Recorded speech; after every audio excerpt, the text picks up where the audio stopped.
So day na nasa day ko'y client karon day no nga senior citizen nga piling gwapa ba. Kay lagi day damage na kay sa tanan iyang buhok day no sa sige og color. Kay lagi taga-tubo man gud siyang uban day no is iyaha din ang pintalan ang iyang buhok oy. Mao na day mga piling gwapa man gud kay ni sa tanan nga ako mga senior citizen ba please lang. Kay dili man lagi sila musugot day no day nga makakita sila og uban sa ilahang buhok ba. Mao na day niana jud ko sa akong client day no day nga magundang sa siya og color. Kay lagi ba nanipis na manggod kaayo ang iyang buhok. Ay sus kumbaga day ba day ang buhok sa piling gwapa day no is nangalarag sa sige og color oy.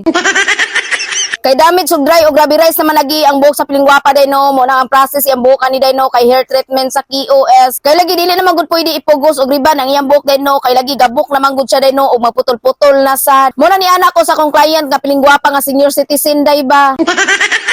Nga mag hair treatment mi sa iyang buhok day no gamit ang wire sa keratin off street kay para dili mo samot og ka-damage ang iyang buhok. So mo na ginaingon ako day no sa akong mga pilingwapa nga client day ba nga dili ipapugos ang ilang buhok og pariban day kung kabalo sila day damage og dry og grabe rice na ang ilang buhok. Kay lagi karon mga panahon na day no kana natay pamalit sa pangriban. So pwede na kay mo sa tanan day no mag hair treatment gamit ang wire. So makahatag gapon ni siya straightening sa inyong buhok day no day nga 80%. Pero ang result ay ani day no kay dili siya pareha sa riban jud nga 100% straight jud ang inyong buhok. Og naday koy full video ani day no og mao ra day to no by mo oy.